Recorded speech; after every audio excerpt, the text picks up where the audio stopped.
The room felt colder than it should have, the kind of chill that settles in when something's about to go terribly wrong. Anna sat across from me at the dinner table, absently pushing around her roasted vegetables. Her plate was nearly untouched, and that was never like her. She was always the one to tease me about cleaning my plate while she went for seconds. I watched her closely, my gut already tying itself in knots.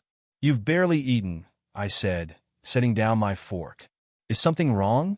She hesitated, her eyes darting to her wine glass before finally meeting mine. "No, nothing's wrong." It was a lie. I knew it. And judging by the way her fingers fidgeted with her wedding ring, she knew I knew. "Anna," I said, my voice firmer now. "If something's on your mind, just say it." She sighed, a deep breath that seemed to take everything out of her. Then she spoke, and the words she said would change everything. "I've been thinking," she began, her voice soft but steady. Maybe we should try something new?" I frowned, unsure what she meant. "New? Like what?" "An open marriage," she said, the words falling from her lips like a rock dropping into a still pond. For a moment, I thought I'd misheard her. "An open marriage?" "Yes," she said, her gaze steady but nervous. "Hear me out, okay? I love you, I really do. But I think we've fallen into a rut, and this could be a way to explore ourselves while staying together." I laughed, the sound sharp and bitter. "Let me get this straight. You want to sleep with other people and still call yourself my wife?" "It's not like that," she said quickly, her voice tinged with frustration. "It's about growth, trust, and freedom. Don't you ever wonder what else is out there?" "No, Anna, I don't." My voice was cold, unyielding. "When I married you, it was because you were enough. Or at least I thought you were." Her face fell, but she pressed on. "This isn't about replacing you, Sam. It's about adding something to our lives. Our lives." She kept using those words like this was some shared dream. But it wasn't. The conversation dragged on for hours, a back and forth of her rehearsed arguments and my growing disbelief. By the end, I wasn't even angry anymore. I was just tired. "You're really serious about this," I said finally. "Yes," she said, her voice steady now. "I need this." I nodded, the knot in my stomach tightening. "Fine. Do what you need to do, Anna. But know this. If you go through with this, you won't be doing it as my wife. I won't stay married to someone who thinks this is okay." Her face wavered, but she didn't back down. "I don't want to lose you, Sam. I want more." "Then I guess you've made your choice," I said, standing up and walking out of the room. The rest of that night passed in silence. I didn't go back to the dining room, and Anna didn't come looking for me. I stayed in the living room, staring blankly at the television, though I couldn't tell you what was playing. My thoughts raced, jumping from disbelief to anger to sadness, and then circling back to disbelief. How had we come to this? The woman I had spent years building a life with, the one I trusted more than anyone else, was now asking for what? Permission to betray me? No matter how she dressed it up in words like freedom and growth, it was betrayal. By the time I went to bed, Anna was already asleep, or pretending to be. I lay awake, staring at the ceiling, replaying the conversation over and over. And the more I thought about it, the angrier I became. The next day, Anna acted as though nothing had happened. She moved around the kitchen making coffee, humming softly to herself, like we hadn't just ripped open the foundation of our marriage the night before. "Morning," she said, flashing me a quick smile. I grunted in response, grabbing a cup of coffee and sitting down at the table. She sat across from me, her expression cautious. "Did you sleep okay?" "Not really," I said flatly. She bit her lip, looking down at her coffee. "Sam, about last night." "Don't," I interrupted, setting my mug down a little harder than I intended. "Don't try to smooth this over like it's some little disagreement. You dropped a bomb on me, Anna. You don't just get to move on like everything's fine." Her face fell, and for a moment, I thought she might apologize. But instead, she doubled down. "I just think this could be good for us," she said quietly. "Good for us?" I repeated, my voice rising. "Do you hear yourself? How is sleeping with other people supposed to be good for us?" "It's not about replacing you, Sam," she said, her tone defensive. "It's about figuring out what we want as individuals, so we can be better together." I laughed bitterly, shaking my head. That's the biggest load of crap I've ever heard. Sam. No, I said, cutting her off. I told you last night. If this is what you want, fine. But you'll be doing it alone. I'm not going to stick around and watch you destroy everything we've built. Her eyes filled with tears, but I didn't care. I stood up, grabbed my keys, and walked out the door. As I drove to work, my mind raced. I couldn't stay in a marriage like this, but I also couldn't just walk away without protecting myself. I'd worked too hard for what we had, the house, the savings, everything. By the time I pulled into the parking lot, I had made up my mind.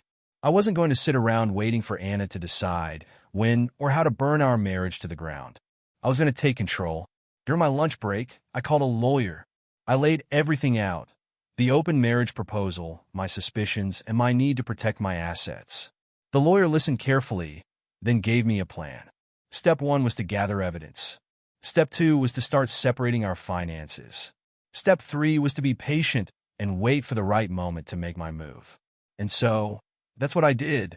Over the next few weeks, things between Anna and me grew increasingly strained. She tried to act normal, but I could see the cracks forming. She started dressing differently, tighter clothes, more makeup, a spritz of perfume I didn't recognize. She was already preparing for her freedom. Meanwhile, I was preparing for mine. I set up a separate bank account, transferred half of our savings into it, and started documenting everything, every conversation, every late night she spent out, every detail I could use if it came to a fight. And then, just as I suspected, she acted on her needs. It started with small things: texts she would hide when I walked into the room, phone calls she took outside. And then, one night, she came home later than usual, smelling like wine and a cologne that wasn't mine. I didn't confront her. Not yet. Instead, I waited, keeping my anger in check and my plan on track. But then came the moment I didn't expect. It was a Saturday afternoon when Anna's best friend, Rachel, came over. She had always been bubbly and sarcastic, the kind of person who could make anyone laugh. We had always gotten along well, but I'd never thought much of it. That day, though, something shifted. As Rachel and I sat alone in the living room while Anna was in the kitchen, I noticed the way she looked at me: sympathetic, understanding, and maybe even a little interested. She's really pushing this open marriage thing, huh? Rachel said, her voice low. I raised an eyebrow. She told you about that? She tells me everything, Rachel said with a shrug. But honestly, Sam, I think it's insane. You deserve better. Her words struck a chord. For the first time in weeks, I felt seen. Thanks, I said quietly. She smiled, a warm, lingering smile that made my chest tighten. And in that moment, something inside me shifted. If Anna wanted to destroy our marriage, I wasn't just going to sit back and let her. I was going to show her exactly what she had lost. Over the next few weeks, Rachel's visits became more frequent. At first, they seemed innocent enough. She'd drop by to check on Anna or bring over something she'd baked. But as Anna became more distracted by her so-called freedom, Rachel and I found ourselves spending more time alone. It started small, a lingering conversation here, a shared laugh there. But the tension between us grew with every interaction, an unspoken understanding forming in the space Anna had carelessly abandoned. One evening, Anna was out late again. I was sitting on the couch, nursing a beer, when Rachel texted me.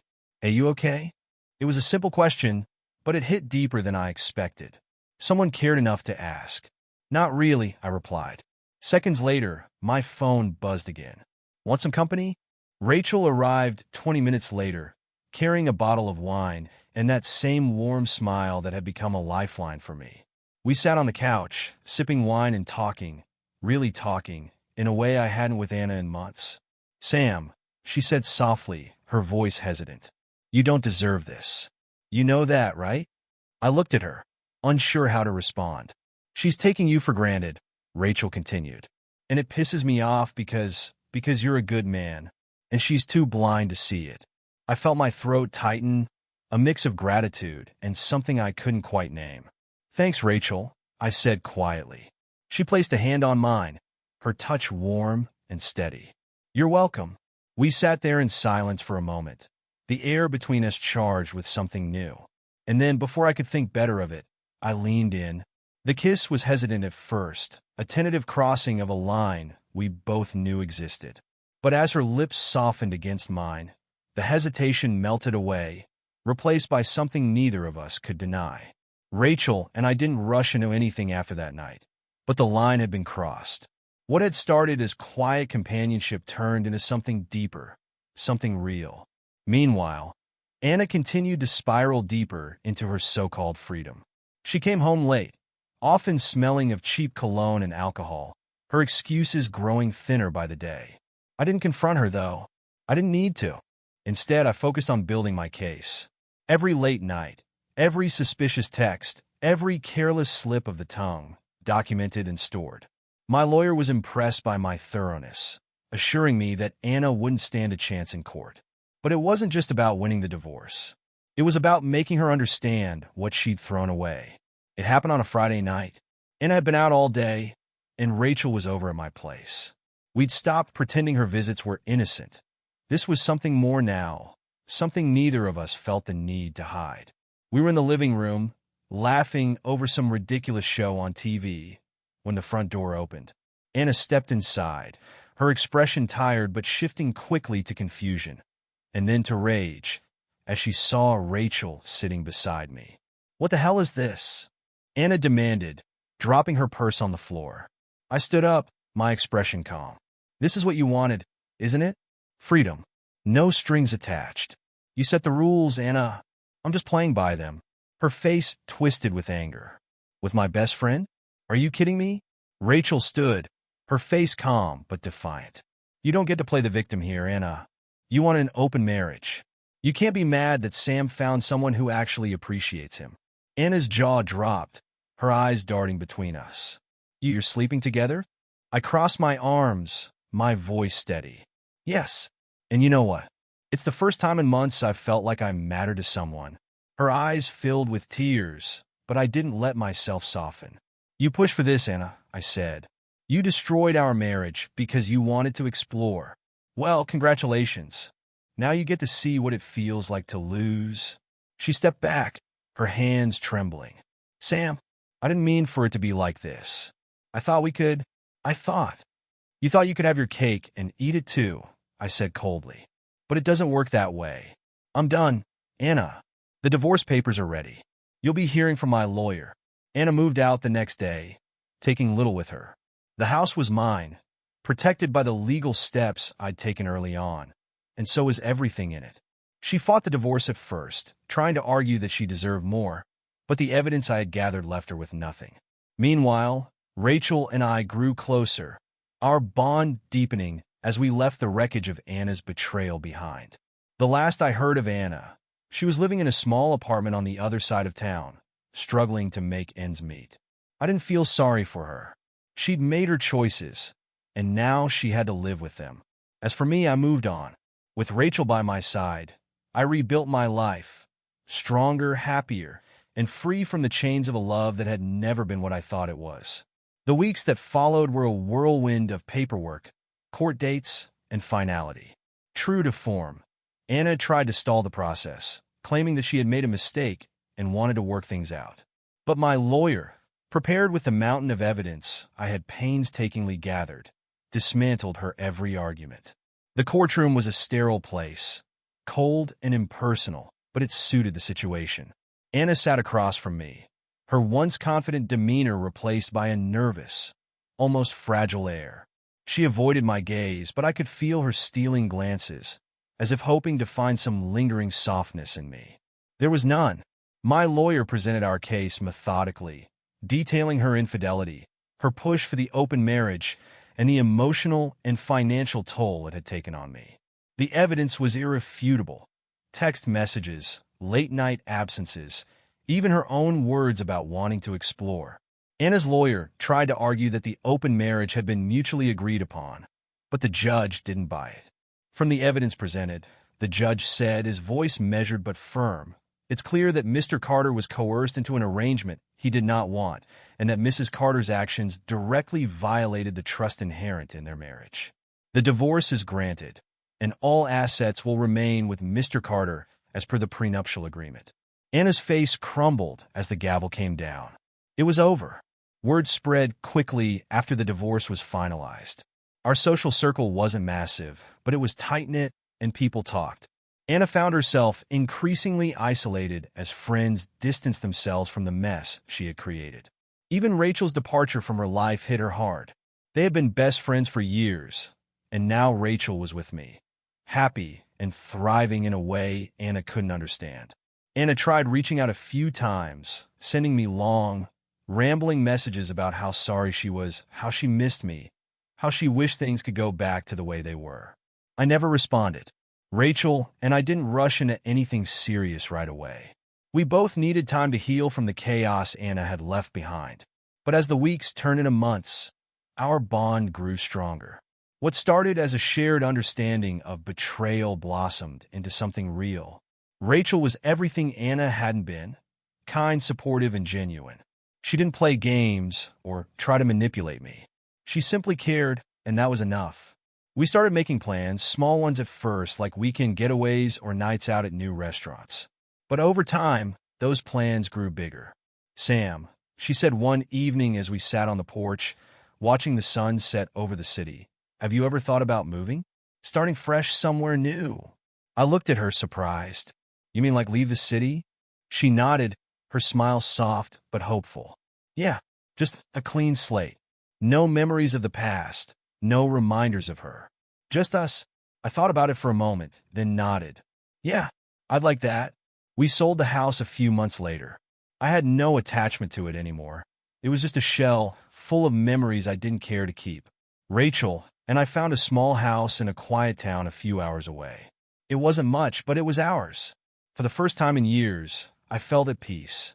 Rachel and I built a life together that was simple but fulfilling. We didn't rush into marriage or make grand promises. Instead, we focused on being present for each other, on appreciating the little things. Shared meals, lazy Sunday mornings, the warmth of her hand in mine. I didn't see Anna again until nearly 2 years later. I was walking through the city during a visit to an old friend when I spotted her sitting alone at an outdoor cafe. She looked different. Her hair was shorter, her face more lined, and there was a weariness about her that hadn't been there before. She noticed me too, her eyes widening in surprise. For a moment, neither of us moved.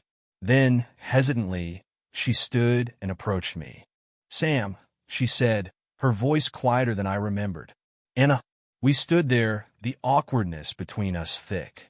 Finally, she broke the silence. "You look good," she said, forcing a small smile. "Thanks. You look well," I replied, though it felt like a lie. She nodded, her smile fading. "I just wanted to say, I'm sorry. For everything. I know it doesn't mean much now, but I needed you to know that." I studied her for a moment, the woman who had once been my entire world. I felt no anger, no sadness, just a faint, distant sense of pity. "I appreciate that," I said simply. She hesitated, as if wanting to say more, but finally nodded. "Take care, Sam. You too, Anna." And with that, she walked away, disappearing into the crowd. Back in my new town, Rachel was waiting for me when I returned home. She greeted me with a smile, her arms wrapping around me in a way that made all the weight of the past fall away.